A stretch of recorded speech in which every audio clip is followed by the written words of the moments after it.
Just want to say a quick thank you to Pete, Harney, and Ryan from the Gamers Week podcast.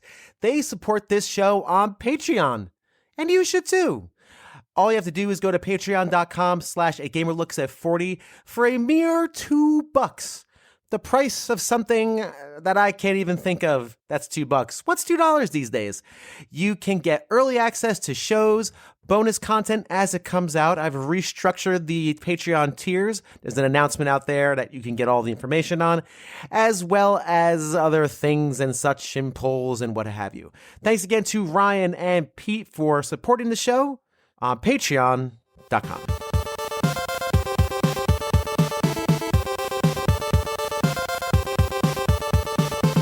Hello and welcome to episode 35 of A Gamer Looks at 40. I'm Bill Tucker, and it's side quest time. It's right around that time, and if this is your first encounter or first listen to this podcast, this may not be the best one to start off with. And I'm not worried. You stick around. There's some good stories here. But when I'm doing these interviews over a series of months, I collect lots of stories that may not fit the main podcast, that may not fit a main episode for time reasons or length, or just not fitting into the theme or the topic. So I collect all of those stories when I have enough, and I put them into this episode, this side quest episode. I'm looking at the timeline now. This is going to be a long one, and I want to get these stories out because they're good and they're fun, and it's respectful to the people who take their time and donate their time to be interviewed by yours truly. So sit back, relax, enjoy this random piece of audio I'm going to throw in for no apparent reason as we dive into Volume 4 of Side Quests. Nintendo, it's for breakfast now. Nintendo, it's a cereal. Wow. Nintendo, Super Mario Chunks. Nintendo, in a fruit-flavored crunch. Nintendo, here's Zelda too. Nintendo, it's very good news. Nintendo, you just can't lose. Nintendo cereal system is a super part of this nutritious breakfast. Nintendo, 2 cereals in one. Wow. Was that cereal any good? I remember forcing my parents to buy that thing, and I don't know if it was good or not, but it was amazing. It had 2 cereals. It was a Zelda and a Mario cereal in 2 separate bags, and I guess the idea was like a Nintendo where you can pick your game, you can pick your cereal. I don't know. I'm sure somebody in my circle of retro friends has like a sealed inbox Nintendo cereal system. Brought back some memories when I searched a random video game thing.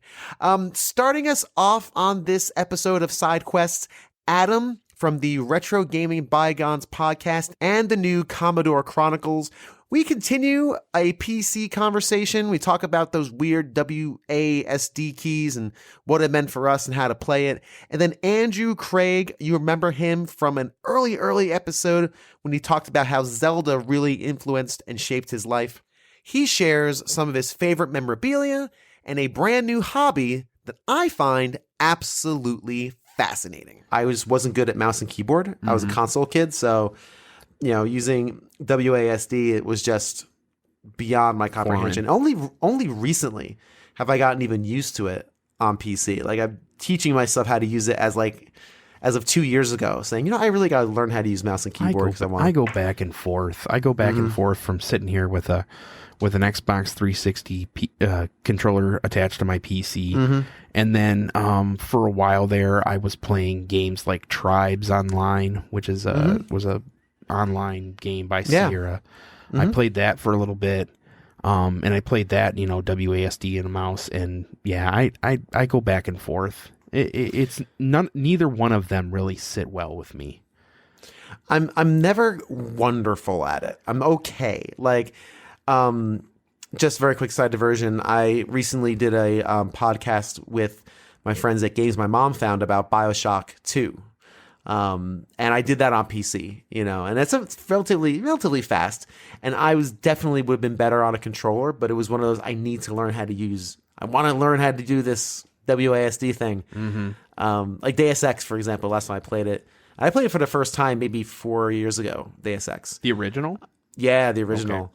And that was one of those another ones where like, no, I need to just learn how to use this so I can play it. And I gosh, think that's love why that game. I tend to gravitate towards games like Deus Ex Human Revolution and Mass Effect. It's because it's not super controller driven. It is, you are moving the character, but it's more like a with Deus Ex it's half stealth. And yeah, there are some action sequences, but none of them are like super complex that you need a mouse and keyboard. Right. And then Mass Effect is, it's really just cover and fire kind of, and that's I guess why I liked Gears of War too. Yeah. Same thing. Yeah, that kind of stop and pop, style of play. Yeah.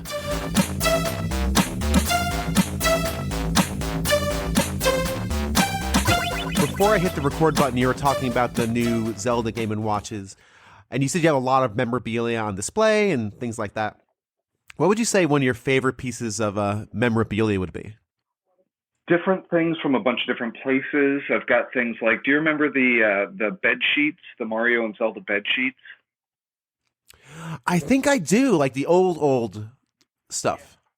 I've got a complete set of those. I've got, action figures and toys from all over the place. But I think my favorite is a couple of years ago, I became obsessed with getting like hard in-box copies of the original Zelda games.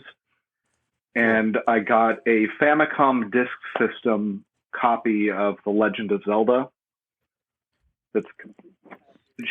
Even all the stickers are still in the instruction book. Whoa. Oh my God. Wow. That's incredible.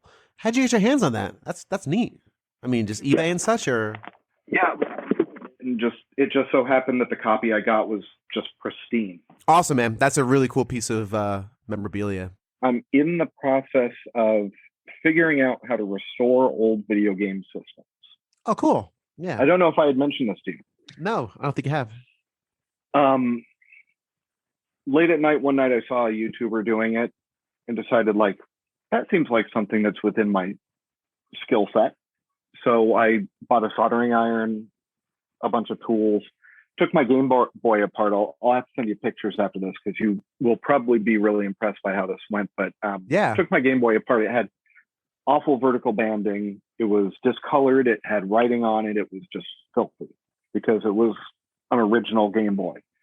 Right. And took it apart, cleaned everything, bleached the casing, put a new screen protector on it, and then soldered some of the connections to make the screen work correctly again. And now it looks like a launch day Game Boy. Wow, that's so cool.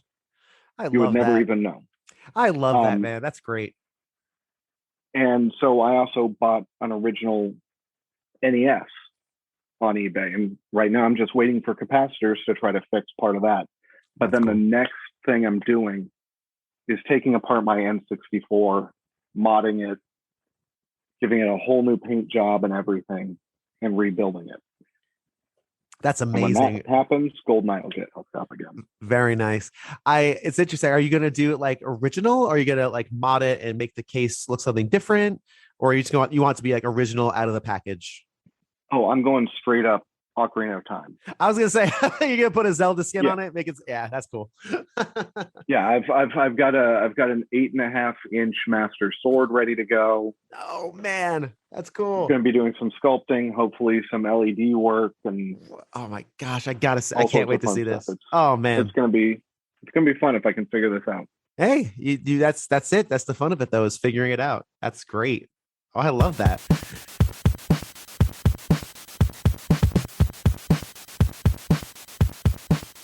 Next up, my brother and I talk about Maniac Mansion, point and click adventures on the NES and playing it with an NES controller. Spoiler alert, don't do that. It's a very bad idea. And finally, whether or not games really need stories in modern times. Yeah, and Maniac Mansion, just a sidebar, It's great. love Maniac Mansion. That was your game, because again, you were into those sort of things. Yeah. And I kind of picked up on it. Yeah. And now, later as an adult, I just adore. Yeah. I spent 2.5 hours talking about that game with another podcast, just Nice. speaking all sorts of sugar about it. 'Cause it's, Yeah. it's also one of my favorite Nintendo soundtracks, by the way. The soundtrack That is a good soundtrack. It's yeah. just yeah. Good wall point. to wall bangers, Yes. as the kids say. They really made use of that MIDI. Poof. So good. Yeah. Well, Maniac Mansion, just to kind of camp on it a little bit, you had to have that great soundtrack because that's all that played. Now, you could turn off your soundtrack, Sure. but man, why would you? So to have Dave's tune be such a snappy, awesome song Yeah. tuner. My favorite's Michael's. Michael has that funk jam Nice. that plays. It's great. You kind of had to have really spectacular music in it so it didn't get bad or boring. I still microwave the hamster, but still. I mean, Oh God. I mean, by the way, quick postscript. I had no idea you could do that. I remember. in the NES, you had to have either Razor or Sid Yeah, do it. yeah. I always had Michael, Bernard, and Dave, so I didn't have people in my party who could do that. Mm-hmm. And then I saw it on Twitter. And I was like, oh, I'm about to play Maniac Mansion. And everyone's like, oh, microwave the hamster. I'm like, what? Can you really do that? and then, of Yes, you course, I can. did it with Razor. And bleh, I'm like, oh, my Lord, that is This is grim. golf. That's freaking grim. Yeah. And of course, in a Day of the Tentacle, you have to microwave the hamster. You have to freeze him. You have to put him in cryogenic freeze in the Yes. ice chest, which of Yes. course is never going to lose ice. God, it's so silly. I love it. Man, I don't. Well, yeah, that's a whole genre. I mean, just horror and survival horror, and you can even like link point and click. If you want to go back to point and click, there was a great also tool for horror, and Yeah. Shadowgate was perfect for that, and Yep. Shadowgate proved that. Like you're climbing around this castle, and there's just ghosts and stuff that can get you, but you can't shoot them. you can't run around them like Mario. You have to find like, what is there, a potion? Is there a scroll? Is there something I have to do that I haven't found yet? And you're sort of rewarded by that. The same people also made a game that I never played called The Uninvited, which was also the same idea as Deja Vu and Shadowgate, and that's a straight up horror game. You're in a creepy house, and there's like ghost skeletons that can get you. And I've been dying to play that, but I've just never gotten around to it. It was just funny too, as a little side note, is that like I have Deja Vu and Shadowgate emulator, the NES emulator on a PC now, and it's obscene. Because I'm playing, because I'm playing a point and click on my computer, but I have to use a D-pad on like forget it. on a USB Oh. controller. It's obscene. That's- Like, that's- why do I have these emulators? That is beyond the pale. You can't do it. Well, it's funny. I tried to play Maniac Mansion. I had the same thing when I had that podcast I did a few months ago. Yeah. I ran through Maniac Mansion and I tried to play the NES version. Could not do it with the D-pad. It makes I no had sense. the exact same thing. So I ended up just playing. I bought the original. I think it was like Amiga version, Yeah. or Commodore version on Steam Yeah. for like $2. And I played it silent. There's no music in that game. It's all blocky Yeah. graphics. I still had a good time. It's Yeah. still, the puzzles are the same. When I was trying to play Deja Vu, I was immediately, as an emulator that you can't click, you have to use a D-pad. I was immediately thinking like, this is like, I have no mouth and I must scream, but Yeah. instead I have a mouse and I must click, and I can't do it. The machine won't let me click. AM is not going to let you click that. I'm in hell. That's your cage above the fires of. Oh, I have a eternal mouse and I torture. must click. That's so good. How could you do this to me? Oh.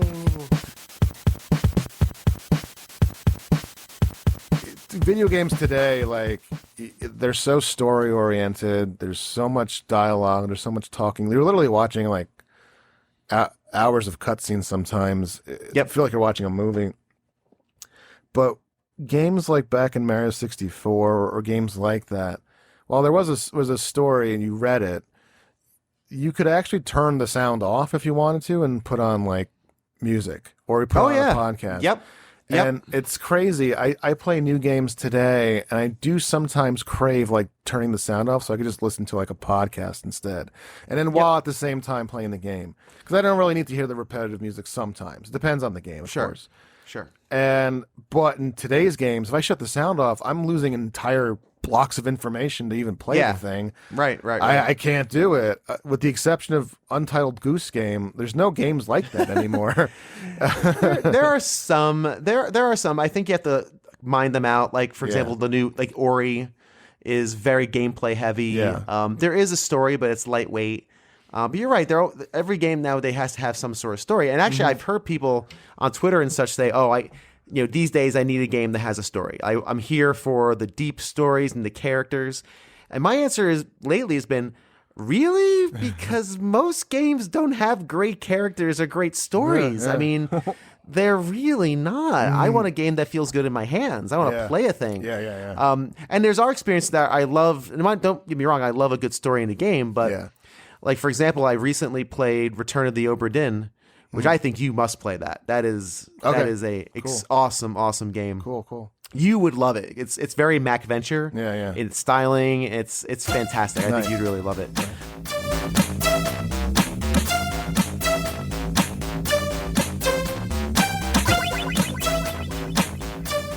Next up, Michael K. Hughes of the Games My Mom Found podcast shares some stories of Super Metroid, and we begin a conversation about Metroid Dread. Yes, I talked about this game a lot.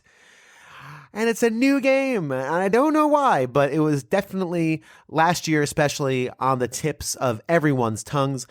So we talk about Metroid Dread, and then we're going to take a break, say some nice things about people, and then after that, prepare to be annoyed. Because you just recently finished Super Metroid for Games My Mom Found. I did. Now, I've done a Super Metroid episode. I've done that, but there's no reason I can't revisit. I would love to hear your opinions on Super Metroid. That's why we're playing it. We're going to revisit it. There you go, right? It's a big enough game. How many times do you think you've finished Super Metroid? Finished? Not a lot. That was another one that I played at a friend's house. I'd never actually owned it. Actually, I own his copy now because I borrowed it and then he moved away, so it's mine. That's it. Statute limitation. This is the same friend that got my Mega Man X3 and Harvest Moon 64, so I think he got the better end of the deal. He better still have it. But I have a Super really Metroid Link to the Past, so... Oh, yeah, it's rough. Man. But as far as how many times, not a lot. Probably single digits amount, if you're not counting the randomizer, because I will go to town on that thing. Yeah, not counting the randomizer, I don't think. Yeah, probably like, let's go with 7 or 8. Like, okay. It's one of those ones I'll start up and play for a couple hours, and usually I get to about Meridian, turn it off. Cause it's a good idea. It's not the worst idea. I'm learning. The randomizer actually helps quite a bit to learn where things are. So I'm kind of getting through Meridia quicker these days, but it is still kind of a slog. Yeah, I mean the wreck ship is neat in concept and has a terrible boss. Yeah, not a big fan of Fantoon. He stinks. I don't like him at all. He's no good. His RNG patterns. It leads itself to the Metroid thing of you're going to take damage. Like, you really can't avoid it. Mm-hmm. You're just going to take damage, and that's never as fun as being able to avoid it. Unless you're playing Metroid Dread, which, of course, evidently you can avoid anything. If you're good. If you're good. Talk about a hard game. Good. Honestly, I'm about 2 hours in now of Metroid Dread. And I'll tell you my quick Metroid Dread story. Metroid Dread, I feel like I have to learn the logic of the game. I have to use game logic. I can't use real logic. I use game logic. Case in point, I was going up against an Emmy, and it was like the second one you come across, and you get the Omega power. And have you finished Metroid Dread yet? I'm near the end. I think I've taken all of the Emmys, all the robots. Okay. I think it's like the second one you come across. So this is very early on. So you get the Omega thing, and it teaches you, okay, to open up the door, use the regular shot to heat up the lock, and then you can use the blast to open it. So I go in, I'm fighting the Emmy, and before I'm just hitting it with the charge blast. And I did not think to heat up its face, let the face fall off, and then hit it with the charge blast. I spent 15 minutes hitting it with charge blast. I'm like, what am I doing wrong? What's going on here? This game is hard. And then I realized, oh, you dummy. You can't use real world logic. You got to use game logic. The game taught me to heat up that lock and assumed I would make the logical leap to say, do the same thing for the guy's face. I forgot that a game is going to, if you learn anything in a game, the game's going to let you do it immediately after that to cement that learning. And I just forgot that. So I'm like, aha, video game logic. Yeah. I need to use game logic, not real world logic, because real world logic says, why would you show me how to open a lock? I'm looking for doors with that lock. I'm like, Yep. I'm sure I'll need to use this for a lock somewhere. No, it's trying to teach me how to do that. So, Metroid Dread is beautiful. It is a gorgeous game. The animation in that game is just outstanding. But I can tell it's going to be hard as hard as it is. The bosses and then dodging the Emmys are trial and error, and I'm not the biggest fan of that. But the exploration and the fluidity and the movement in between is a blast. Yeah. As it compares, I think obviously it's hard to compare, a Super Metroid, which is a, 25-year-old game at this point. Whatever it is, 20? Yeah, it's up there. Yeah, 20-year-old game to Metroid Dread. I think but it's closing in on 30. Is it? Well, Yeah. see, a gamer looks at old and dying, and that's kind of what this title is going to be at some point. Super Metroid, though, you've recently played it. What are some of the things that stood out to you as why it holds up? Does it hold up? And obviously not comparing it to Metroid Dread. That was kind of like an aside. Just can't compare it. Does it hold up for you with this recent playthrough? It does, but I wonder how much of that is like colored by the fact that I can just kind of go through the motions because I know it well enough at this point. Like I go down here and I get the morph ball, and then I go back and get bombs, and I know that I can sequence break with the wall jump to get the spacer earlier and the wave beam early. I think sequence breaking is a lot of what makes it enjoyable because you can kind of do things out of the intended order. Kind of proving that that extra bit of mastery over it, like really mastering the game itself as a design game as opposed to the experience the developers wanted you to have. Yeah. Yeah, that's cool. I dig that. I think for me, the thing that holds up the most obviously I love Super Metroid. It's my number 2 favorite game. So we'll talk about all my favorites today. The sound and the music is just, I think, still gorgeous and haunting and beautiful. That music is so timeless for me because it creates that mood and that tension just perfectly. Yeah. I love the rain as you descend onto the planet too. Oh man. That was the thing for the time, because Link to the Past starts with the rain too. Nothing says it's about to go down like a good dose of rain. Good storm.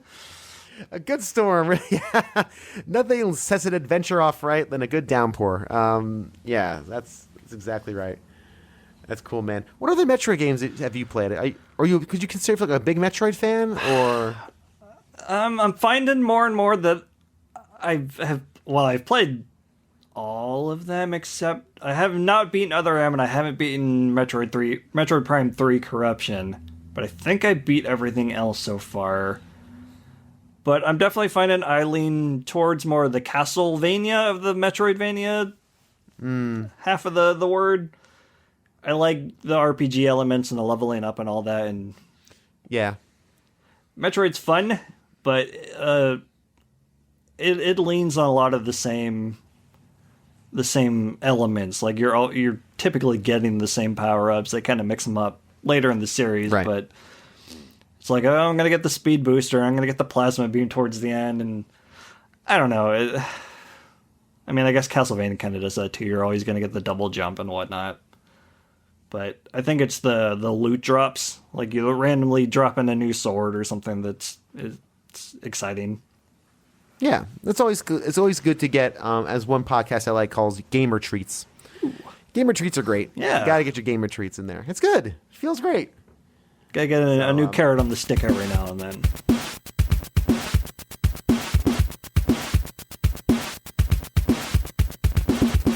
You know, in the Bible, it states that 2 are better than 1, and 3 strands are not easily broken, or something like that. I'm not up on my Ecclesiastes. But what I am up on is the Pixels Podcast Network, a brand new collaboration of shows like myself and other podcasts organized and run by the well-read Mage.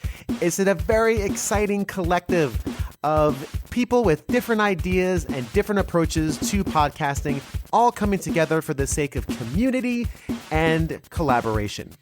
The inaugural members of the network are this show, A Gamer Looks at 40, Heroes of Gaming Podcast, It's Virtually a Podcast, Retro Groove, Retro Logic Podcast, and of course, Magecast. For all the information on this network, just search for the Pixels Podcast Network on Twitter or wherever you search for things out there on the internet.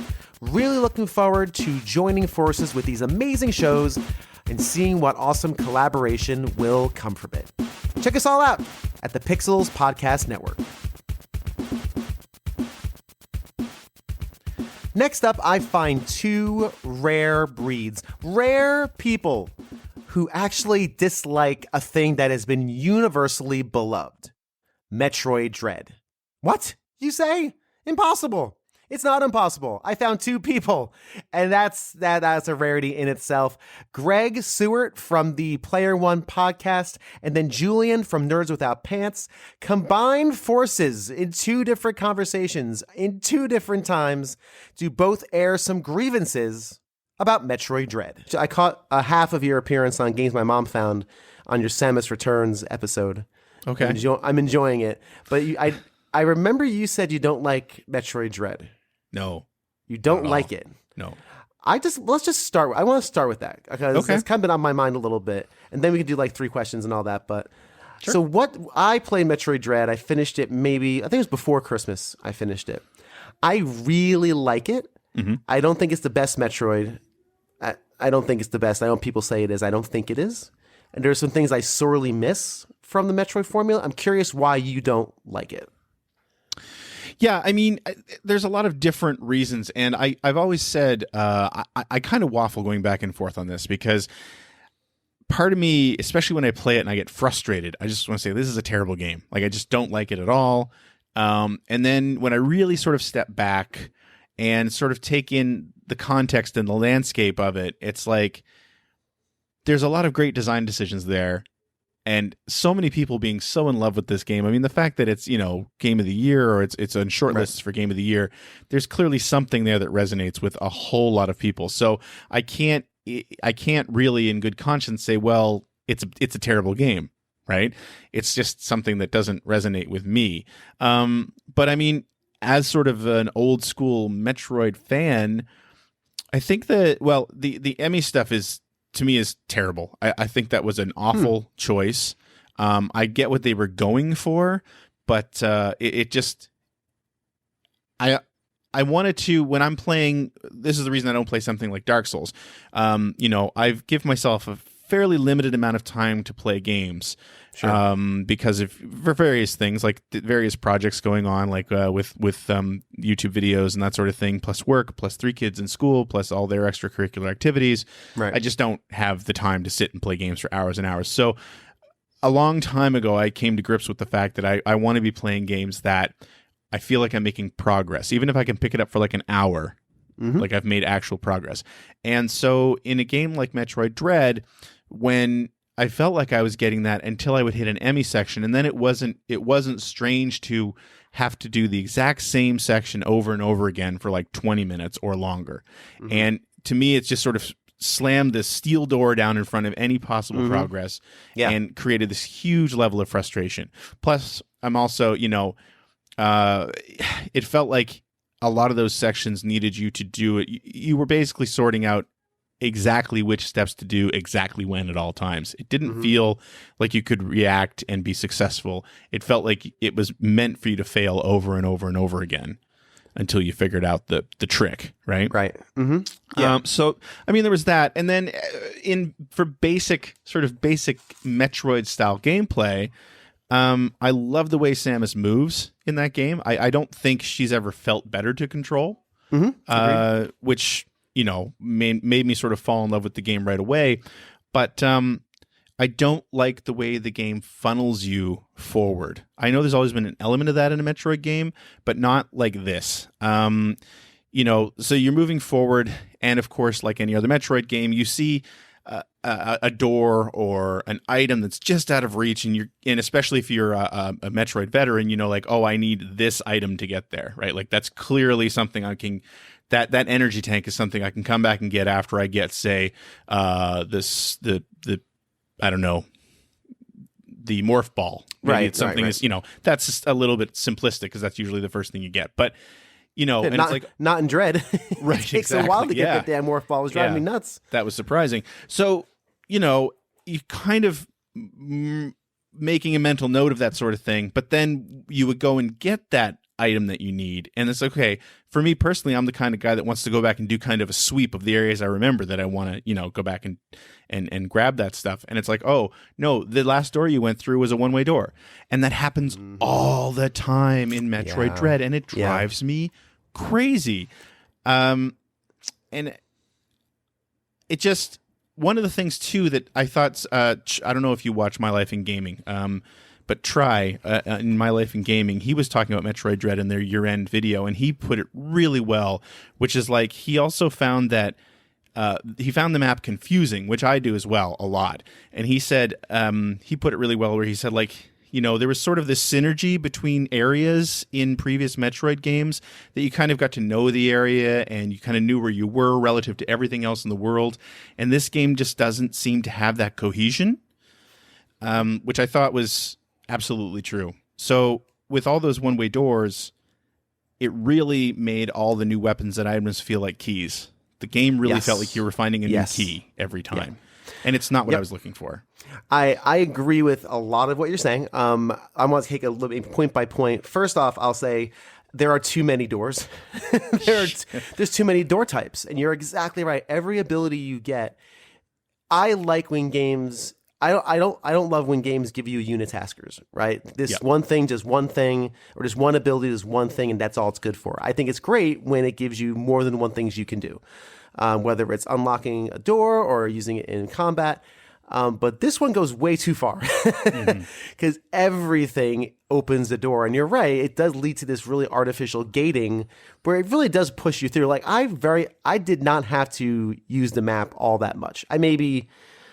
I don't know, 5% of my life was spent in the map, like just looking at it and saying, ooh, where do I go? Because it was always pretty clear where it wants you to go. And the backtracking, even then, is pretty clear where it wants you to backtrack.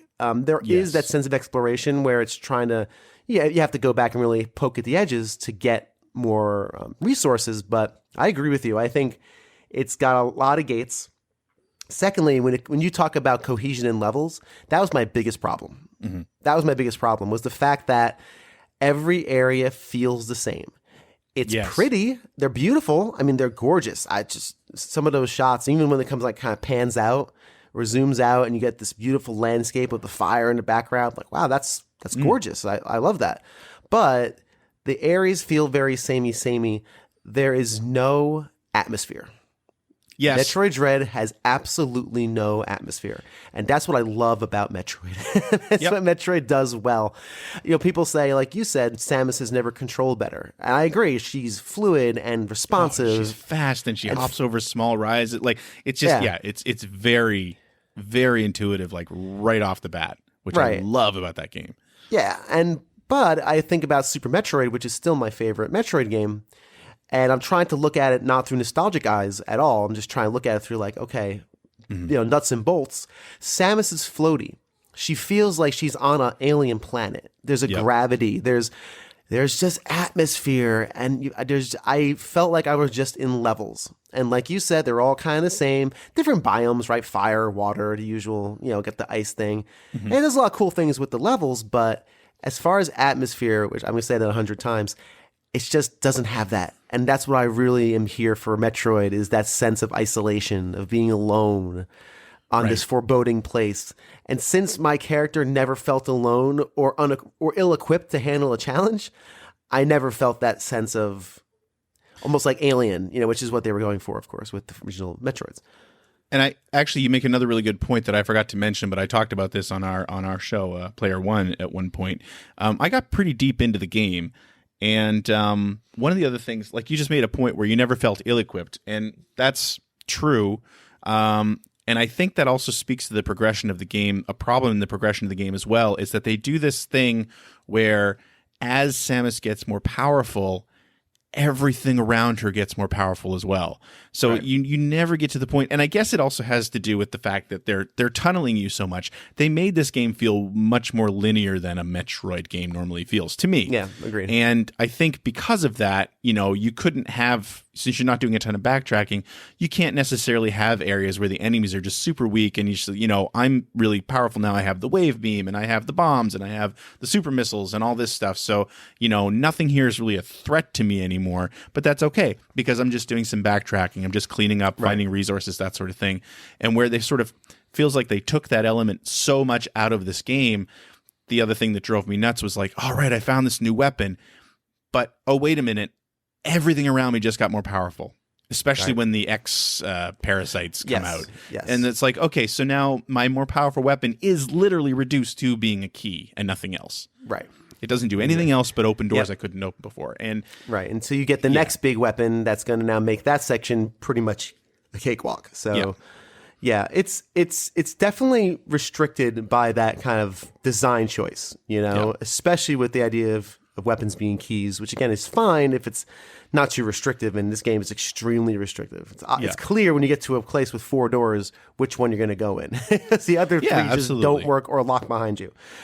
So I mean, I've heard that praised as well. I mean, I've watched a couple of videos of people who praised it and made some excellent points about why it was a great design choice.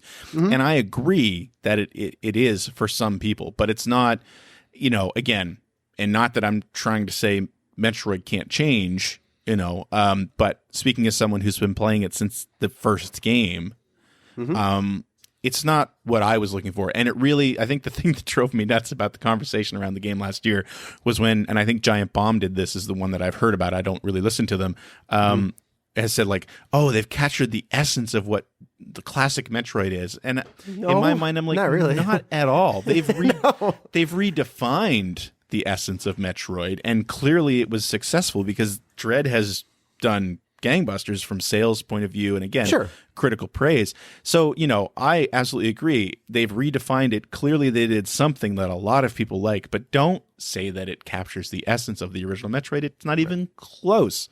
It's a different game.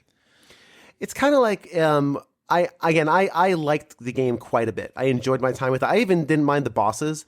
I heard a lot of people say they're really tough, really challenging.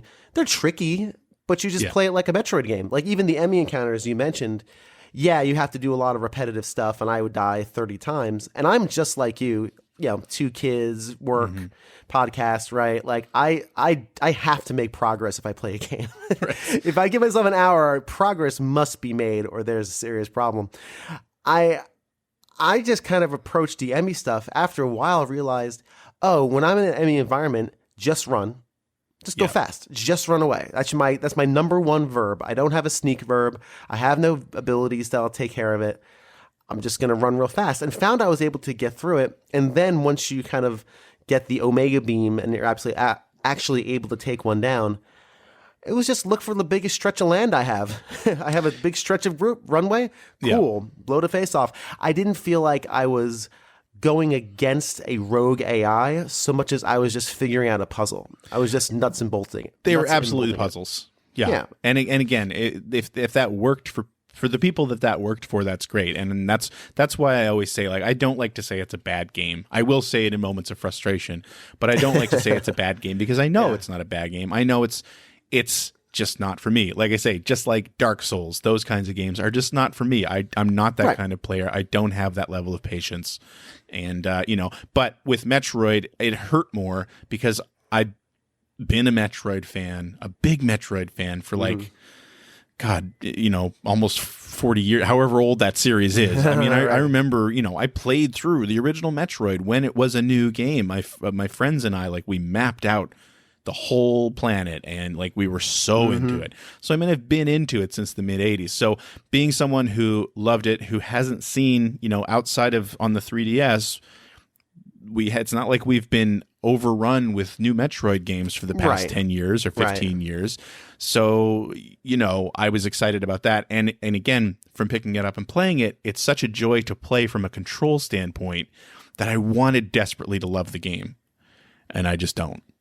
Interesting. And I think that made me more cranky about it. Yeah, that's fair. And expectations are always going to color those opinions, right? It's like, man, I think I liked it a lot more than you did for what it is, but I definitely had my issues, and I think that's why I could never rank it like in my top Metroid games, because again, for me, it's just atmosphere. You gotta have that feeling of dread. There is no feeling of dread in Metroid Dread, not really. Exactly. That's the soundtrack, and if you play their previous one, Return of Samus, Which is great. It's Yeah, the I like same. that one. But the soundtracks in these games aren't amazing.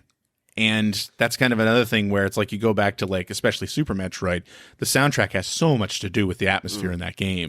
And even in the original one, really. I mean, they did some great work in the original game as far as soundtrack and really setting the mood for each area. And Dread in particular doesn't seem to have that, although every now and then you'll get sort of nods to the old soundtracks, and that's when it shines.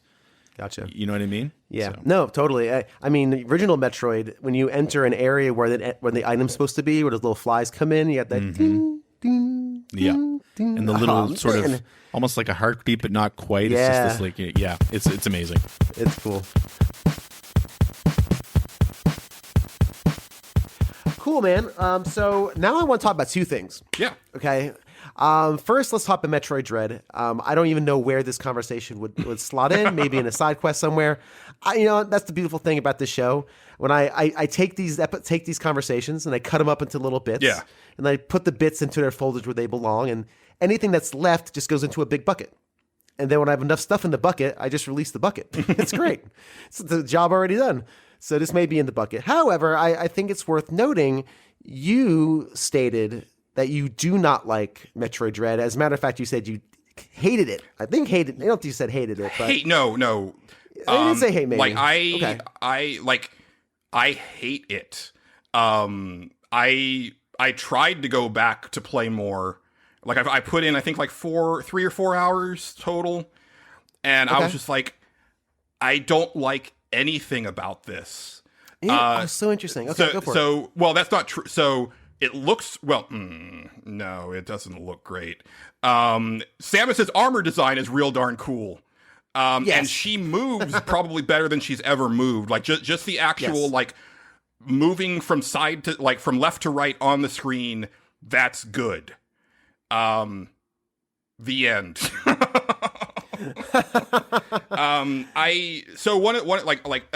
First off the bat was, the Hyper Nintendo like tutorialization, like, just really front loaded, and the fact that they decided to bring back her onboard AI from Fusion, which just tells her what to do all the time. Really not a fan of that. But I think the main thing was that, because I'm a big fan of these games. I'm a big fan of search action games. I refuse to use that other term. I like that search and action games. Yeah. Okay. I use that. Cool. I also use Okay. action exploration. Action exploration. I like. Okay, I dig that. I'm looking for something to say than the title we shall not discuss. Because we can get into why it's a stupid thing. That I don't mind talking about it, but it's a no word on Nerds Without Pants. Fair enough. But so I play a lot of these types of games, and my favorite ones are the ones where it feels like you're always making some sort of forward progress, and you don't feel like you're being held back because of something. You will see parts where it's like, I can't get there yet, but I'll be back eventually, and I can get there.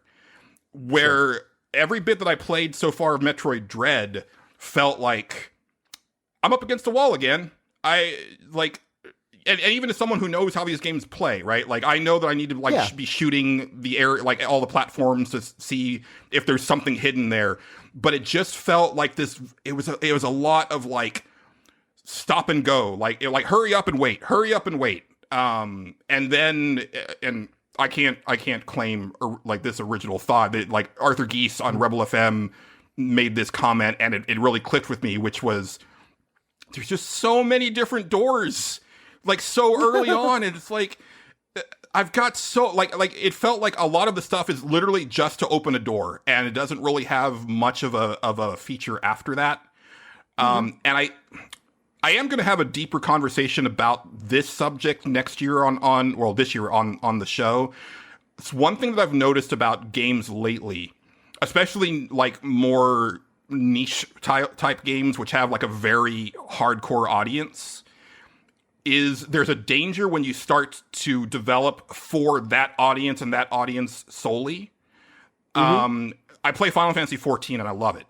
But I have noticed that the boss fights are getting crazier and crazier because they seem to be kind of catering more to those hardcore raider people.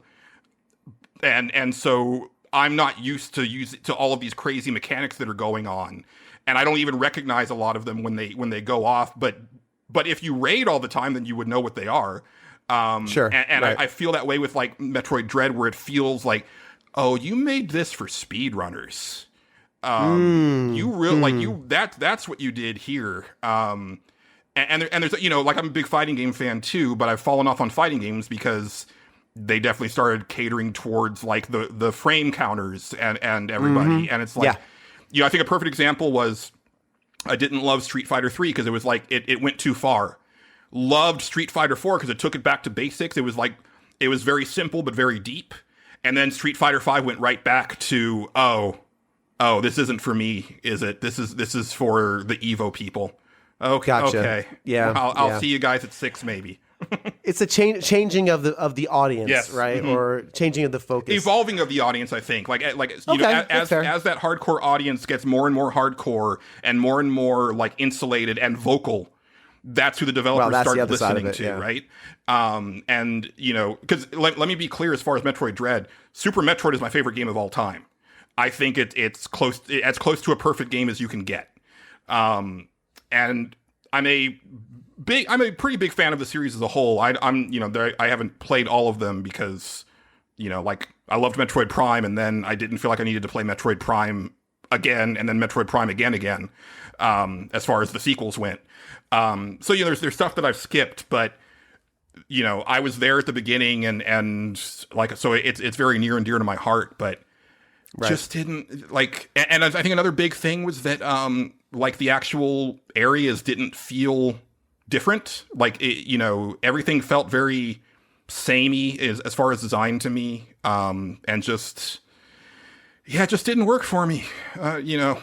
Yeah, Metroid. I was very happy to see that it did really well because Metroid has historically done very poorly in sales, and it was time for them to finally have a win. There's a lot of series where I'm like, I can't believe this didn't sell better. Like, honestly, like a lot of the 3D Mario games don't sell as much as I feel that they should have up until like, I think like Galaxy 2 maybe, where it was like finally like, okay, now these are really starting to tear up the charts. And I think the new Super Mario Brothers games. But I remember like back in the day, like, oh, Sunshine didn't actually do that great. And, you know, Galaxy didn't actually do that great. And, you know, Metroid Prime didn't actually do that great. Like, they did fine. You know, they did well enough. It's not that they were like disasters. But there's a lot of franchises where I see the sales numbers and I'm like, how are we still getting these? Yeah. Because, and that was the thing about Metroid, is that for a long time it felt like we weren't going to get any ever. And I'm glad that this one was a big success because it means that there will definitely be more Metroid. Hopefully Prime doesn't mess things up. Prime 4. Hopefully that is also very successful. We'll see. Yeah, hopefully. Yeah, it'll be good to have more Metroid. Like, yes. Metroid should not be B-level Nintendo property, which is almost C-level. It's absolutely C-level because it never was popular in Japan. Same thing with Punch-Out, which is one of my all-time favorite games. Sure. And Star Fox. Well, I was going to say the Kid Icarus series. Sure. I think Star Fox probably has more like cachet overall, maybe. but I mean, they did cancel like the direct sequel to it, but that was more for you know, hardware like evolution reasons. But yeah, Kid Icarus, like I don't know, back in the day it felt like a huge game, and then just wasn't anymore. Yeah, it was very strange how that just kind of fittered away. Yeah. So. Coming up next, Julian continues our conversation by talking a bit about Nerds Without Pants, their origin, and how it ties into the origin of this show, growing up and playing games in a religious family, and how there's no such thing, in his opinion, as a bad game. Julian Titus, is that right? Yes. Okay, cool. I'll make sure I got that correct. The Nerds with Pants or without pants? Without pants. Because No why pants. would you... Nerds with Pants is just so common. Like, without pants is where it's at, man. Yeah. You guys been doing this show for how long now? We are going to hit 10 years this July. That And is that, bonkers. yeah, I can't believe I just said that sentence out loud, because why? Like, I like to say that we are the most expensive, longest running hobby podcast out there, because like there's no good reason why the show should still be going, and with the amount of money that I've spent on it over the years, considering that we've never monetized, never planned to monetize, it's literally just done for the love of the game. Good for you, man. That's good for you. That's cool. You love doing it, and it sounds cliche, but it's it's reward in itself is doing good work. Absolutely. I have to tell you, I'm going to share a little thing with you. When I was plotting out this podcast, literally like scheming someplace in a dark corner, plotting. My initial idea for a show was to do like I used to call it Retro Thunderdome, and it was a series I used to write for a couple different sites. And we'd put one game against another, and it would be like a boxing match with different attributes, art design, sound, control, right? And I was like, maybe I could do that as a podcast. And then I noticed your show, and you do the cage match. Yes, and I went, cage match. I can't do that anymore. Your show caused that idea to sink, which is a good thing. Oh, no, it did. Because I want to try to do things that are really unique as I can get it. And I saw it, and I listened to an episode. I'm like, these guys are doing this idea really well. Let me think of something else. And that's why this exists. So thank you for doing a really good job with your cage match. Well, thanks, yes. Yeah, dude. I was like, oh, man, these guys are doing this really well. All right. What else? Gotta give what credit else do I to my got? former co-host, Angelo Grant, who came up with the idea.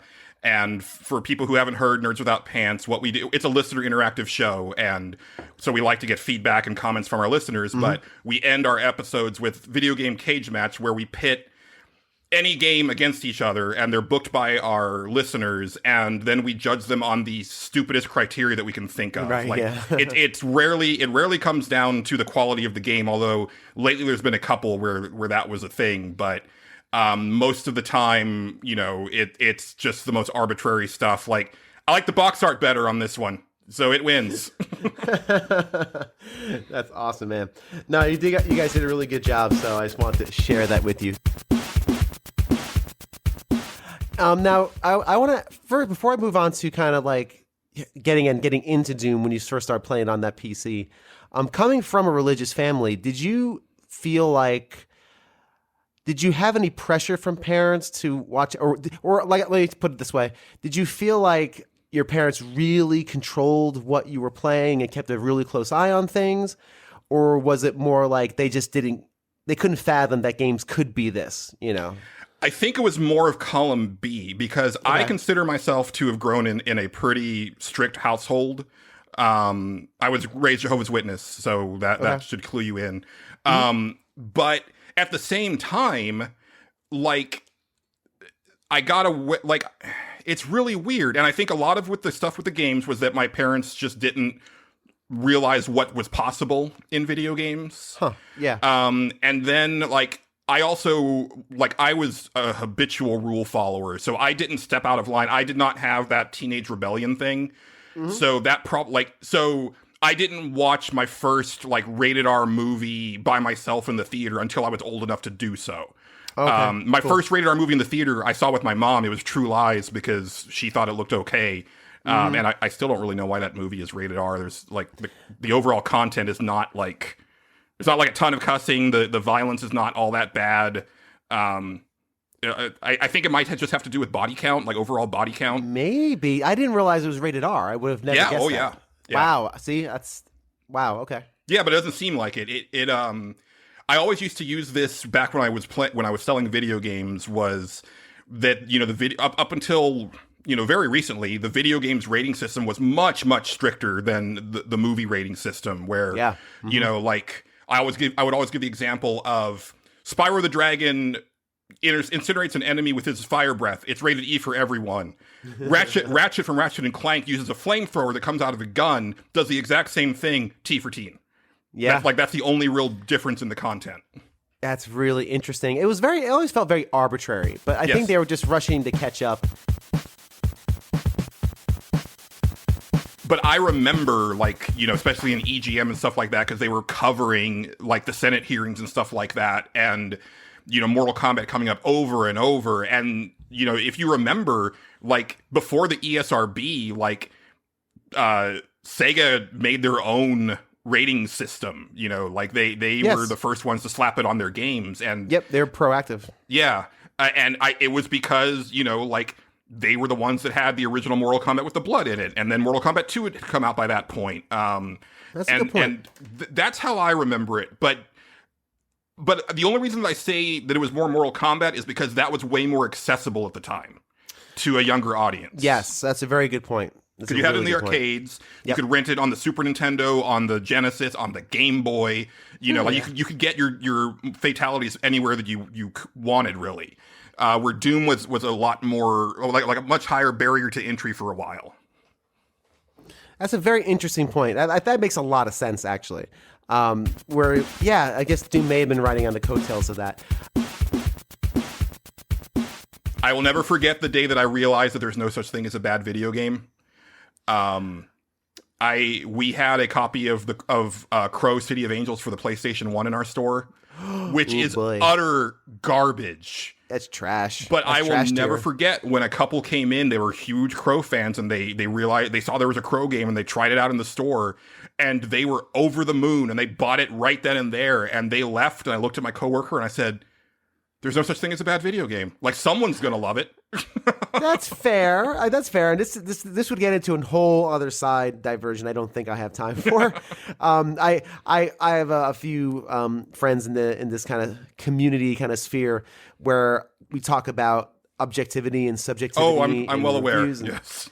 Okay, so you've probably heard these conversations with the Well-Read Mage and others, and I'm on the Well-Read Mage camp where there is objectivity in these sort of things. I do agree though that people can love bad things, and I think that's great. I think that's fantastic. That couple saw that game, they were big Crow fans and just bought it, and they may have took it home and had a great time with it, or maybe never played it, or maybe played it and said, "Oh no, this is trash."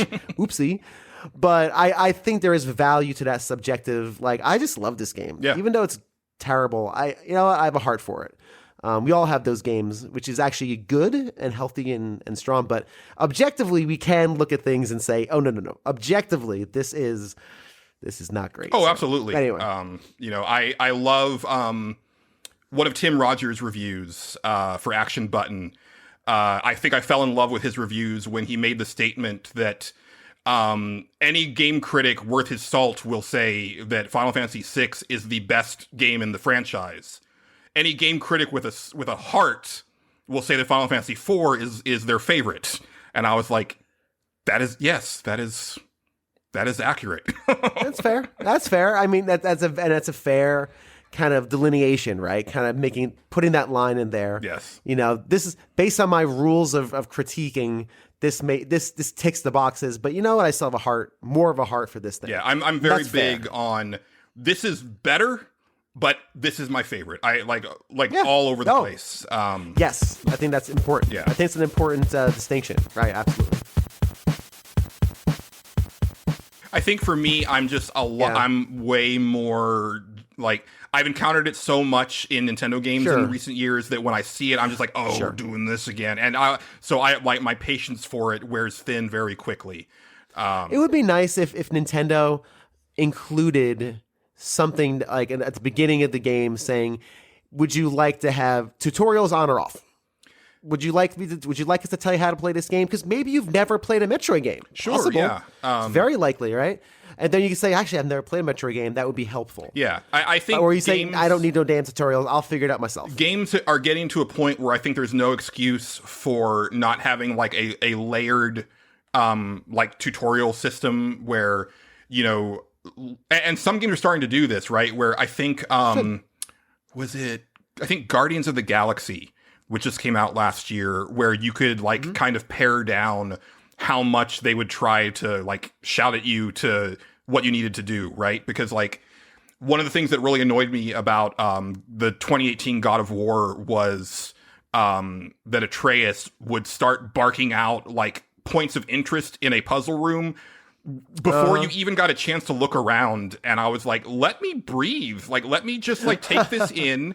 And if it looks like I can't, like I'm struggling here, then maybe pipe up. But don't start pointing stuff out to me once we set one toe in here. Like, you know, let's just pump the brakes a little bit. Right. I want to share you with a quick story when it comes to that. I was playing, I think it was Uncharted 4. Uncharted 4. And Uncharted series I like but don't love. It's another Same. one. Just played the first three for the first time in 2020. Yeah, they're good. I mean, number 2 is great. But 1 is fine. Yep. 3 is fine, and 4 is better than fine. Not great. Uncharted introduced a lot of bad habits in games. Yes. For like traversing up walls, you know, where you literally are just holding left, up, right, down. Like you're not. It's extremely boring, I think, traversing, you know, walls, especially after Breath of the Wild. Yes. I can't play another game after Breath of the Wild and be like, oh, just hit up. No, I want to like struggle up the thing and stand on it. Anyway, too many digressions for me. So anyway, so Uncharted 4, puzzle room. I'm sitting trying to figure out this puzzle, and puzzles in Uncharted are really, really dumb or really obscure and obtuse. Yes. There's no middle ground. It does not do puzzles well at all. I don't think. No, but there's a lot of stuff that Naughty Dog doesn't do really well. we'll have to. Yes. The games are always beautiful. Yes. They're always really, really pretty. But you know, there's other things. So I'm looking at the game, and my companion starts giving me little hints, like, "Oh, there's the triangle or something," right? And I can't figure this out. I'm like, I don't want to look this freaking thing up. I want to figure this out. Come on, Bill. Use your gamer brain. What's going on here? I could not get it. After about maybe 5 minutes, it felt like an eternity, but I think it was like 5 minutes. The character goes, "Oh, I think I've figured it out."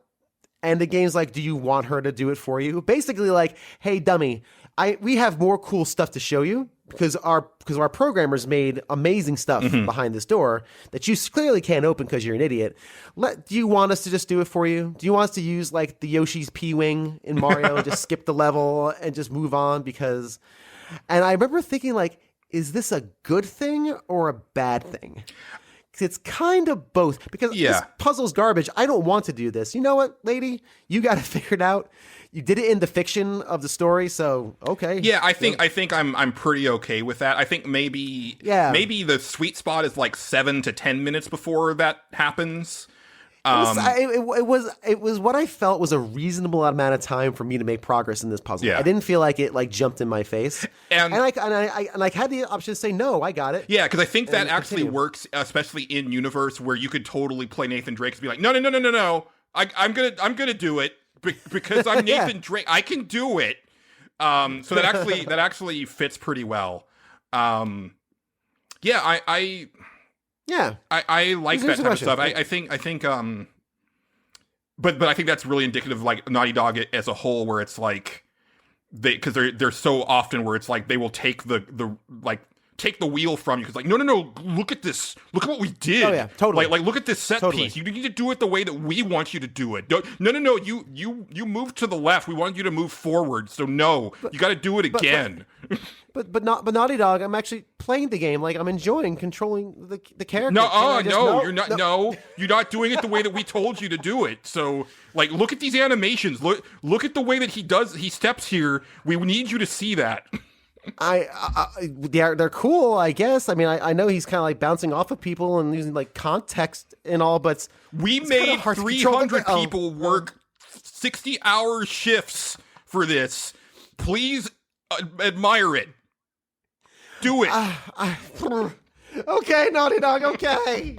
You've broken me down. That's funny.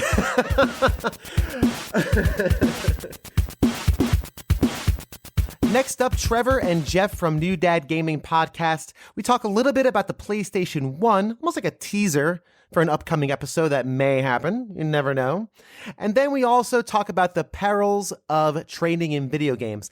And then Raji of Super Nintendo Bros calls me out on my very wrong Donkey Kong Country opinions. Were any of you guys, or either of you guys, Banjo-Kazooie fans? I played it a little bit, but not really, no. Okay, because I don't understand it. I don't know why anyone likes this game. I don't understand. I was hoping you could defend it because I hate it personally. To say, sell me on it. No, I was really hoping someone would be like, "Oh no, it's a really fun and lively action." No, it's. I don't have any. I don't know what's happening. I have no depth of perception. I have no depth of field. Damn. I'm just spinning. This guy's not terribly fun. I don't know why anyone likes Banjo-Kazooie. I just remember the bird lifting you up, and you had like no control over where to go. Oh, like, shoot. What is going on? I said the wrong thing. I'm sorry. I'm not thinking of Banjo-Kazooie. Banjo-Kazooie's okay. It's a 3D platformer. I'm thinking of Crash Bandicoot. Oh, okay. Oh, okay. Sorry, because we were playing PlayStation. I'm sorry. Reset that from my brain. Okay. Did you guys play any Crash Bandicoot? It was fun. I think even at the time, it felt a little bit, rather pandering. It's like, hey, cool teens. Like, look at my ripped jeans. The commercial, I understand you. Let's go for a ride, cool kid. Get some slushies. Yeah, radical. You're like, all right. Let's take it down a notch, champ. You get it. Cool. And they were fun. Like, I think a lot of the time there was really some frustrating difficulty and really claustrophobic. I remember always feeling like you expect me to land on a lot of things very accurately, but it feels like I am eating this bandicoot. Like, just give me a bit more perspective, please. Yeah. Yeah. That was kind of where I was complaining about the lack of depth perception, Yes. lack of depth of field. I don't know where I'm jumping. Everything's a leap of faith. Yeah. Everything's going, who gonna go to? I'm like, stop making that noise, please. That was very good. That was very good. That was a good Thank sound you. effect. Yeah, Taking a bow. it wasn't as tight as Mario either. Like in just the control scheme, it felt like you were kind of skating. So I don't know. They were trying to chase that Mario money, I guess. I think that's the right way to say it. It really felt, they just felt like they were trying too hard. And even at that time. Well, they needed a mascot, right? Like PlayStation really didn't have. That was kind of the PlayStation mascot, kind of, sorta. They wanted it to be. Yeah, well, that's what they were aiming for at least, and it didn't quite take, I don't think. Mm-hmm. No, they had the other guy, the PlayStation 2 guy, Jeffrey Butler or whatever. He come out. Oh yeah, that guy. Yep. That was their mascot for a while. At least that was better written. Like that was. That's true. Like that was just that dude was just funny. Crash Bandicoot was, I don't know. It felt like a kid, like a parent trying to get with hip teens. It just like Trevor really dislikes the fact that that this game was trying to appeal to him. Like, don't appeal to me, corporation. I know what's what. I'm going back to my EA football. Thank you very much. I see through your schemes. Don't try to sell me things. Corporate monster. On my $400 system. Thank you very much. Yes. I play you. You don't play me. Okay, that's how this relationship works. Anyway, I never understood Crash Bandicoot. And Banjo-Kazooie, since I so unfairly maligned that poor game. It was fine. I think I rented it. So we're talking about the N64, PS1 era, as well as PCs. I don't know if you guys ever do a lot of PC gaming. Mm-hmm. Did you guys both have, of those three, did you guys do all three of those, PS1, N64, and PC, or were there some holes there? Yeah, so my hole would be, I played a lot of N64, but I never owned one until, I was an adult. So for back then, it was definitely PS1, and we did have a PC. And that was at a time, too, where I found that any PC would play any game of that era. Like, there was really no talk about graphics card or, you're talking about you have 120 megs of RAM or some nonsense like that. Right. So you're busting out Doom or Commander Keen or some of those kind of nonsense games. So yeah, so for myself, it was PC and PS1. Nice. Yeah, I'll say it was all three. I was the owner of an N64, so Trevor was that friend that would always come over and play, right? Right. But yeah, I had all three. It's funny because actually, it's almost like an eating order. So PC was always in the back, but when I had an N64, I didn't have enough money in my bank account to get a PS1. But then when I saw Final Fantasy VII, I was like, okay, I need that. I had to trade in and kiss the N64 goodbye. And wow. Okay. Trade-in values were high back in those days, my friends. Sure. They were actually worth it. So I got that PS1, but I had to say goodbye to GoldenEye and Turok and Star Wars, and it was just like, I know I'm getting something great, but it was at a cost. That's tricky. That is tricky. So do you remember, when you traded in your N64, and I'm assuming N64 and all the games you had, did it cover the price of a PS1? Yeah, it did. And wow. It's because I had everything. Like 4 controllers, the system. Oh, wow. Like, dude. I think I had the what was the expansion pack that was in it? Yep. Like There's all the Rumble packs. memory pack. Mm-hmm, yeah, everything. So that was like my life for, I don't know how many years I had it, but it seemed like a good chunk of my childhood, right? And I had to put that up on the counter with the guy at the cash register that now I realize is probably just, some teenager that is like, whatever, dude. But all of my life was going on this countertop, right? And I was pushing it towards him, and he's like, okay, beep, beep. And just, you could see the credits ring up in the cash register, but it did cover the cost, and that was the only way I could do it. So that's interesting. Yeah. It's just funny because nowadays, you'd walk up to it'd be like a Pawn Stars situation where you're like, man, listen, I know it's the market. Can I get like $120 for this? I can give you 30. I can give you 30. Now let me bring that around full circle actually a bit. Because what's interesting is, when I got, and we covered this on our show, but when I got my Xbox Series S, part of the funding was actually selling my N64. Ooh. So I had recollected an N64. I had, Mario, Zelda, Smash for it, 4 controllers, same type of thing. So I had picked it up over the course of, let's call it 10 years of being an adult. And it was just sitting there. I was never touching it. And as far as our house goes, there wasn't a good place to display it. And I made that tough call and ended up getting now an Xbox Series S with it. So all this time, it's an interesting lull where Jeff did it at a peak price because it was a popular system, right? And then we went through the massive valley of garbage bin, garage sale nonsense with N64s. And now we've come back around, and I was able to fetch the entire price of a new next-gen console by selling the N64 as well. That is really, really interesting. That's funny. Maybe that's the currency of the future, just N64s. You just pay for... Adjusted for inflation and N64 cost. You're dropping a pile of N64 controllers, half working, half not. Exactly. For rent. You're like, here, hey landlord, could you would this pass at least for a couple of weeks? Is that a Mad Catz controller? Yeah. I don't know. he picks it up like a smelly sock. Like, I don't know. Isn't gonna do. Ain't gonna work. So I'm Raji.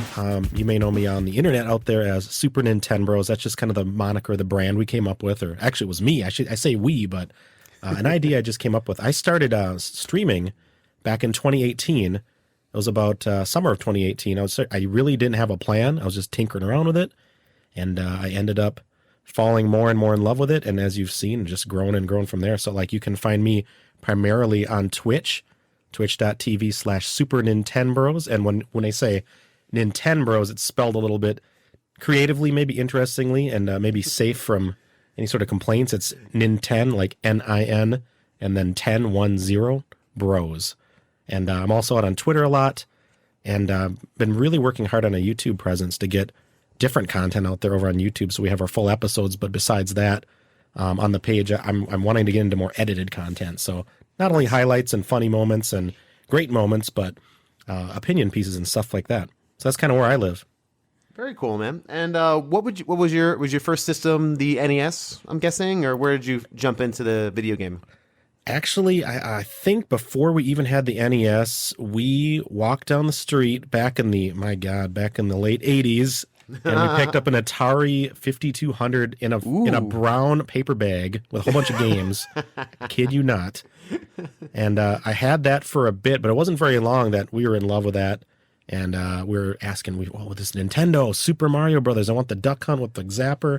Yeah. And we were I'm from the Midwest. I didn't even touch on that, but from the Midwest, I'm up here in Wisconsin, and just grew up from a family that's just your typical Midwest family. We didn't have tons of money, but thankfully, I have one brother. Me and my brother were hounding my parents, and they always came through in the clutch. So we got an NES that Christmas. That was my first console. I still have that console and many others. Wow. That's really impressive. I like the fact that you got your 5200 in a brown paper bag, like yes, as if it was like illicitly purchased in an alley behind a bar somewhere. It was just like as you imagine, just going to the grocery store, the full size bag, just a bag of a bunch of games rattling around and cables and That's and awesome. about a couple controllers, paddles. That's great. Actually, right? Very cool. Very cool.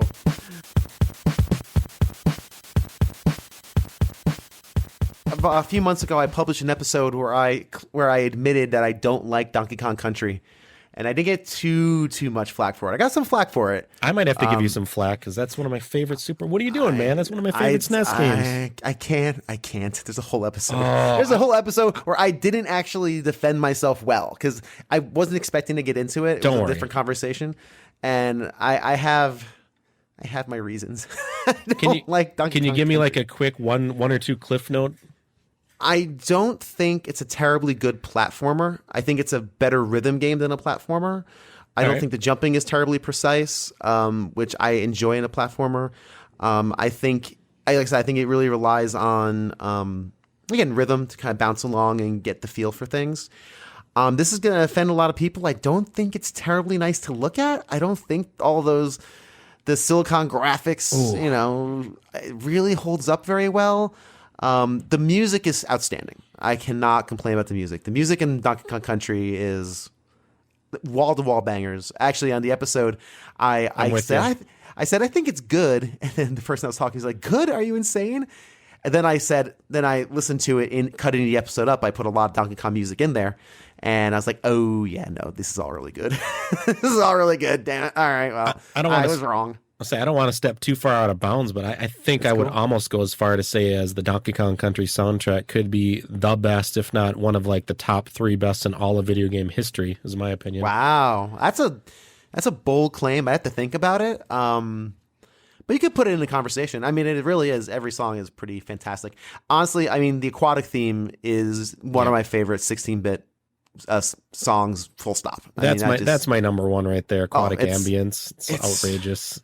It's fantastic. David Wise is a genius. Let me just say, like, you are absolutely entitled to your opinion, but I think it's something different and magical. At least for me, I grew up in that. I don't know if you grew up in that same era. Yeah, you must be around the exact same age as me. And I played it to death as a kid. I loved it.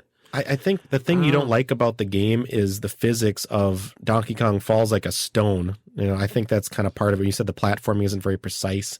I think there's a little bit of I don't know, just in how the physics work, probably because they're trying to do so much graphically with it on a 16-bit system, trying to keep those 3D rendered, sprites and whatnot. I don't know. I will absolutely respectfully disagree with everything you said except for the music. Yep. Because and I will love also that say, game. And I don't know if you can disagree with this, and not to get on a tear. No, it's fine. The bosses in Donkey Kong Country are, I don't want to say inexcusable, but they are terrible bosses. The bosses are difficulty level or just bad in design and in execution. They're just really bad. I will say, I think the difficulty for me at least, is a little bit clicked higher than I want, but that's kind of what they want. And from what I played through it, man, there's some great clips. Donkey Kong Country 2's final boss. Oh, Donkey Kong Country 2 again is very difficult. I played even harder. Yeah, I didn't find Donkey Kong Country that hard. I played it last year or so with my son, and that's why I have a very recent frame of reference. And I never played 2 or 3. I started playing 2 after that, and I'm like, ooh, this is hard, and I really don't like Donkey Kong anyway, so why am I bothering? Without going down a huge wormhole, can I ask, yeah. did you play it on the Switch or did you play it on the actual Super NES? I played it on the Switch. Okay, well, I would say that I'm just, I know I'm a super old school purist here, but That's it fair. plays differently on the real hardware. It absolutely does. And the Switch, no matter what you want to say, and it's wonderful. It's a great, one of the best Nintendo systems ever made, but it's still emulating something from back in the day. It's not exact. And you got a wireless controller on top of it. Sure. So it may have felt clunkier than it actually even is. Perhaps. I will concede that. I don't know. Again, I played it on the Switch, so I don't. That's a good point. I don't know. That's the super nerd me. So I'm not. It's that's no, fair. No judgment. You know what? If you get a chance and you can ever plug in the OG, you might feel a little bit better about how that handles. I don't know. Maybe just fair me. enough. I'm sure the cartridge and my old SNES is still hanging around my mom's basement somewhere. Oh, get that. I'm sure they're all still there, I'm sure. Along with my 10 years worth of Nintendo Power magazines that I know exactly where they are. Well, you better snatch those up. You don't want to get them destroyed or something. In the basement. I know. Next time I go to my mom's house, probably over Christmas, I may have to just rummage through. Rescue and rehab. Exactly. Yeah, man. That's right. All I know is I started playing Metroid Dread last week, actually, for the first time. I just started it. Good. It's really great.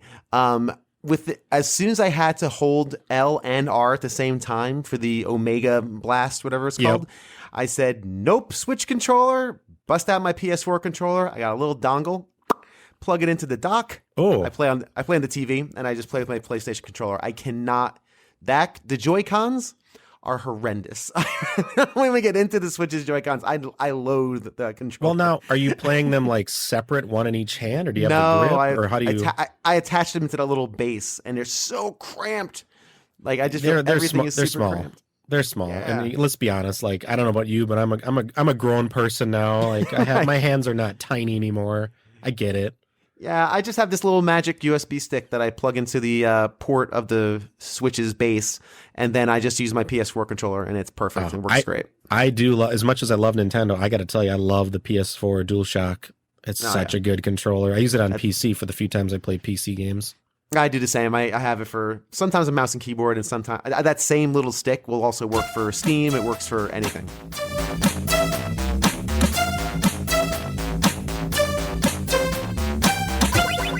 Finally, to close out the episode, Moses, also known as the Well-Read Mage, talks about Metroid Dread's controversy. Yes, more Metroid Dread. I told you, I talked a lot about this game, as well as the nature of critique in video game journalism.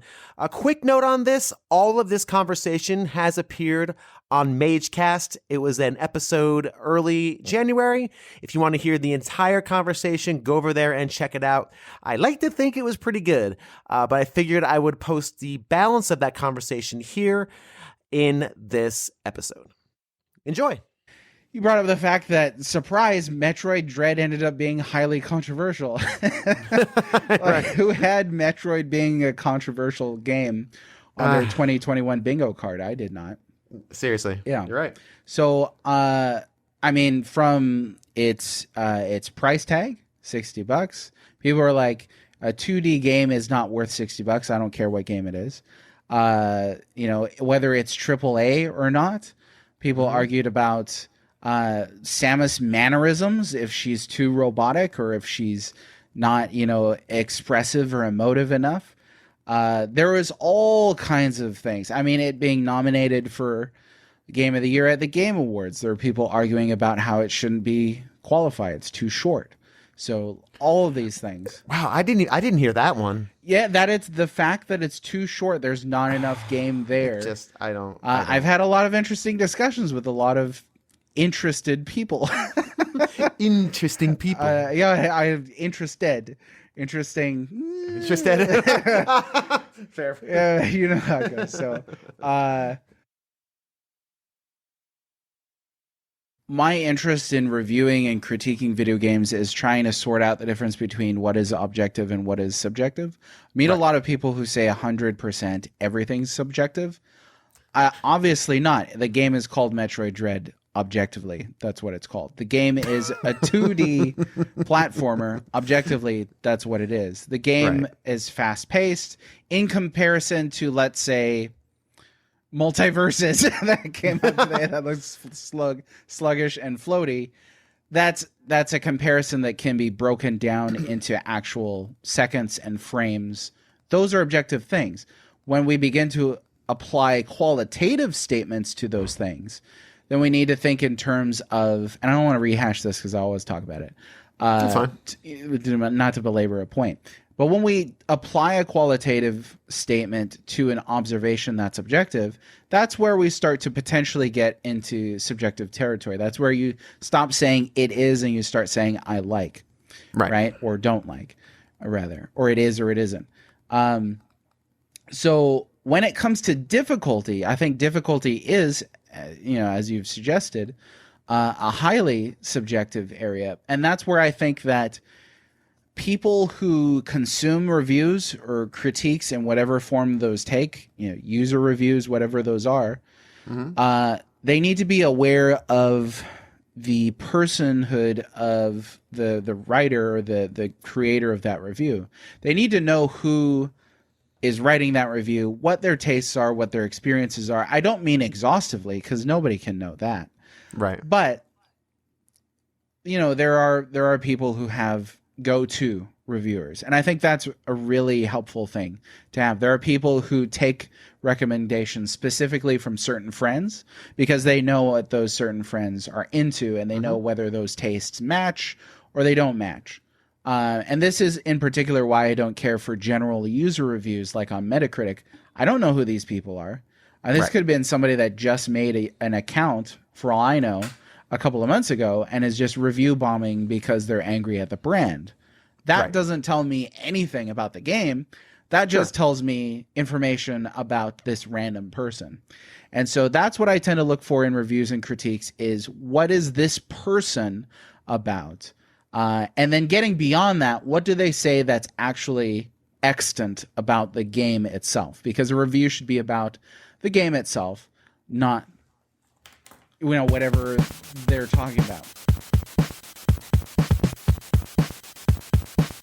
I also think it's very interesting how you're saying how even critics are not having enough time to play these games.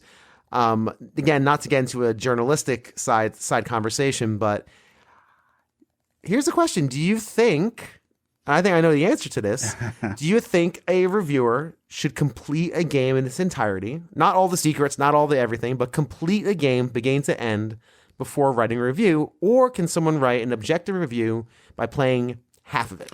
That's a great question. I've fielded that question before. I think you might have been present at a conversation that we had in that subject before.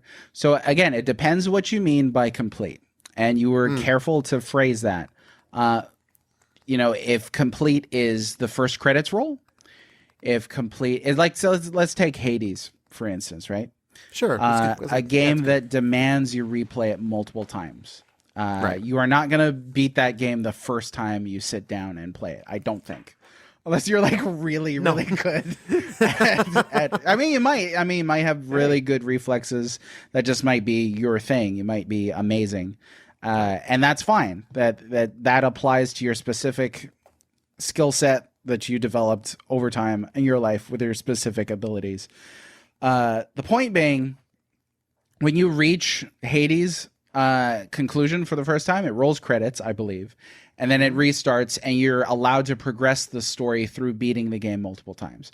So it's hard to say because there's so many different instances.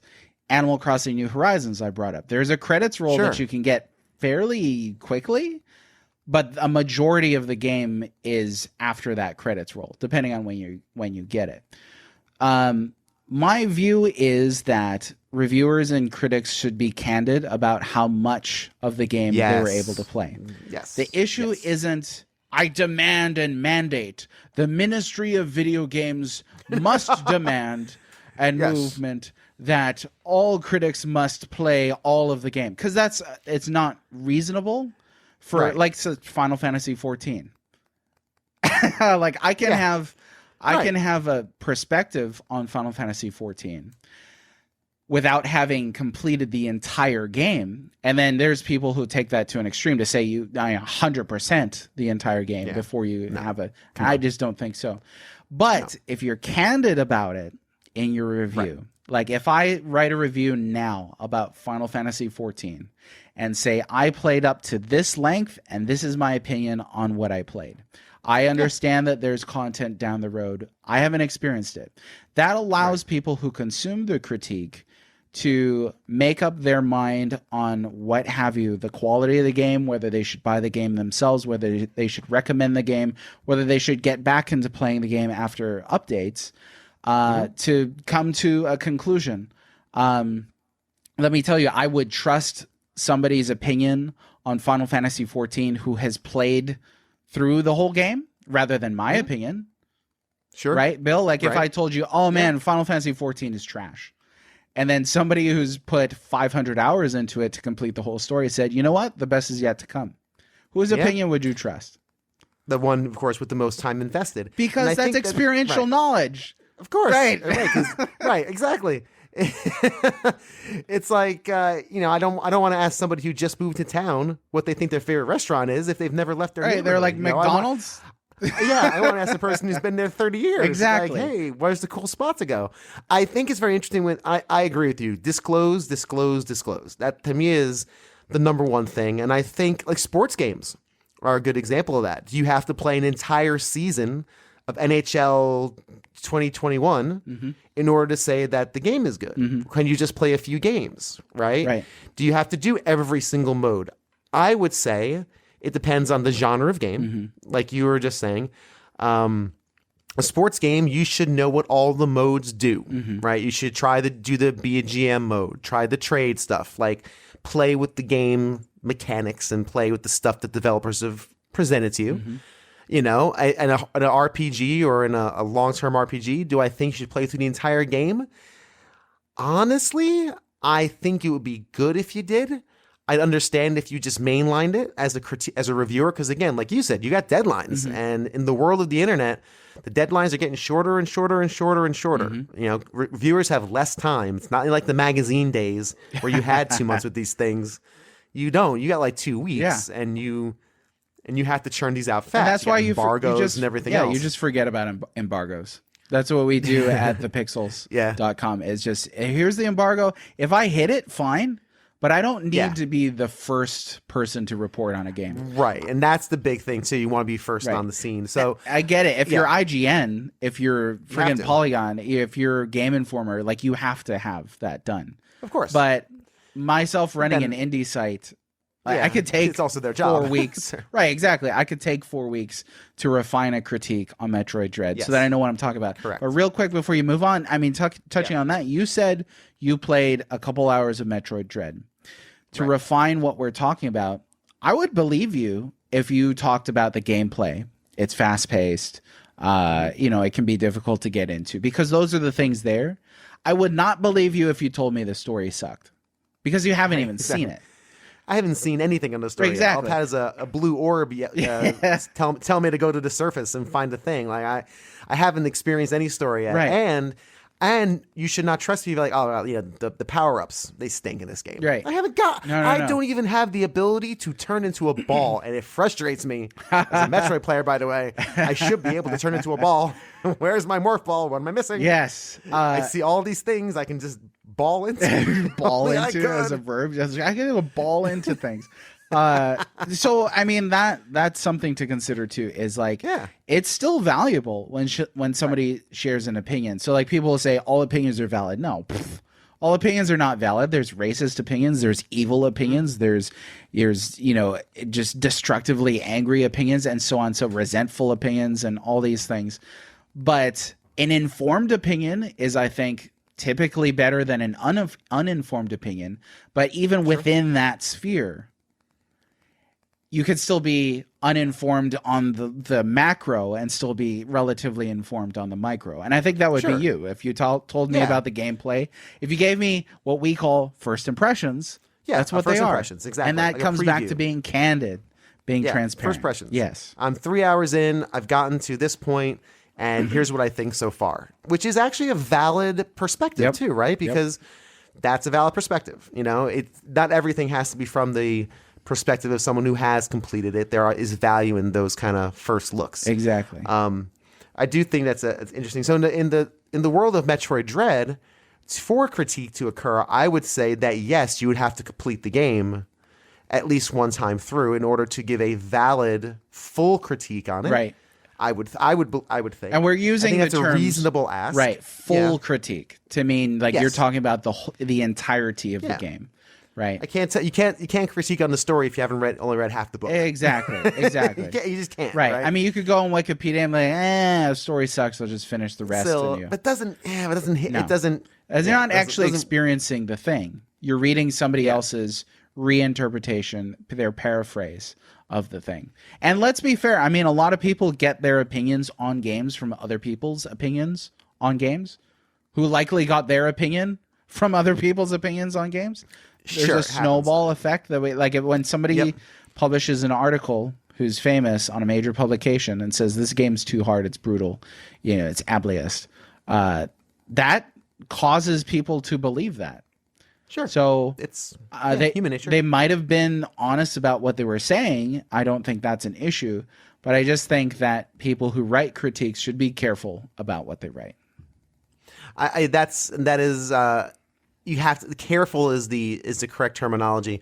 It's this'll I don't know if this will make the episode, but who knows? I want to say used to. I still write for a local blog in town.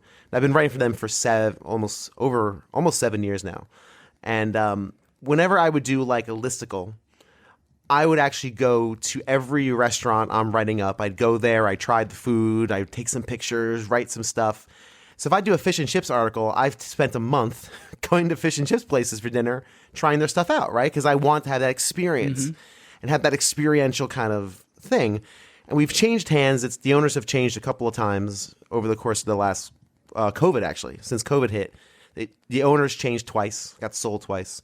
And the new owners are more treating it like a business, which I get it, right? Blogs and the online world's a business, right? That's just what it is. They really are pushing these fast listicles, right? I don't like writing them fast because all that means is I can just go on Yelp, look up the reviews on a restaurant, and say, oh, the chicken nuggets are great, and put that into an article, and it just feels hollow. Right. And I think that resonates too when people are reading it, because if you read it from the perspective of somebody who's been there, and yeah, I tried this fish and chips, it was amazing. Like, who needs the malt vinegar? Like, just dive in face first. Like that's that experiential knowledge is so much different than somebody who's can just, you know, steal it off of the Google reviews and like, oh yeah, great, the cheesecake's awesome. So it's really bumming me out about that. Is that again? It's more about a time sort of thing, right? It's like, is there time and space in this world for that? I think reviewing is the same thing, right? It's that kind of and also the gleaning of information from these reviews as well. It's much easier to just grab from the buffet of in the marketplace of ideas than it is to actually see for yourself. Yeah, I mean, and let's be honest, that fits the era that we live in, where everything is immediate gratification. God forbid the stream I'm watching on Netflix starts, stuttering or buffering. It's like I must watch this at theater quality from start to finish, all the way through. The microwave could not finish any faster. This traffic light is the longest traffic light that I've ever taken in my life. One thing that I've been dealing with pretty much since starting the Well-Read Mage persona is I gotta sleep. You know how long that takes? I got stuff to do. And so I just think we've been trained against the longer, I don't want to say richer, but or even more profound, maybe more complex takes or the consumption of those. So I like take Twitter, for example. Twitter has a character limit. Twitter is geared towards the inflammatory tweets. Twitter is geared towards short, curt things. Compressed ideas. Whenever I do like a longer tweet, which has now been typically promotional tweets, they don't do great. But then I'll say something about this in short, what I would consider a witticism. Then or a declarative statement, exactly. Yeah. Then those things sort of fly off, and we're all standing in this void of social media, and we all see these, flashes of thoughts firing off. It's just easier to consume those things. So even with what I write, I mean, I wrote like almost a 3,000 word article on Metroid Dread. Not everybody's going to sit down and read a 3,000 word article. People would rather read the headline. And unfortunately for them, my headline is just the title, the year it released, and the console it's on. So you can't even get that from me. Not much there. Right. But it reminds me of a headline earlier today. Let me pull that up real quick. Critically acclaimed Nintendo Switch console exclusive is now available on PS4 and Xbox One. How's that for a headline when it turns out to be an indie game? So it's not even like an indie game that apparently was released on Windows in 2019. So it's not even a Switch console exclusive. But when you say that, you think like, oh my gosh, they put Mario Odyssey on PS4? No. Oh my God. They didn't. Breath of the Wild? Yeah, Seriously? That would explode the internet. But exactly. That's how you catch people, right? We all know what clickbait is. We all know what headlines are. And it works. If it wasn't pragmatic, it wouldn't work. But I think that's trained us against, going back to what we started with, trained us against being able to discuss what we mean to discuss. That's a slam on myself. And then discuss those things in such a way that we don't resort to those quick witticisms and inflammatory insults. So I've had people tell me I'm toxic. I've had people tell, again, ableist. Oh yeah, I read some of those. Yeah. That I hate certain things. And again, this all needed clarification. But once it hits people who are actually like famous in those fields, I was like, that's an uphill battle, if anything. Might be a wall, a vertical like uphill wall. So that was when I was like, I think I'm gonna bail out. Wait until I can rehash my ideas in my Metroid Dread critique. And then if people want to ask me questions about that, I can direct them to that. Yeah, and here's the document, if nothing else, or the thought process. Right.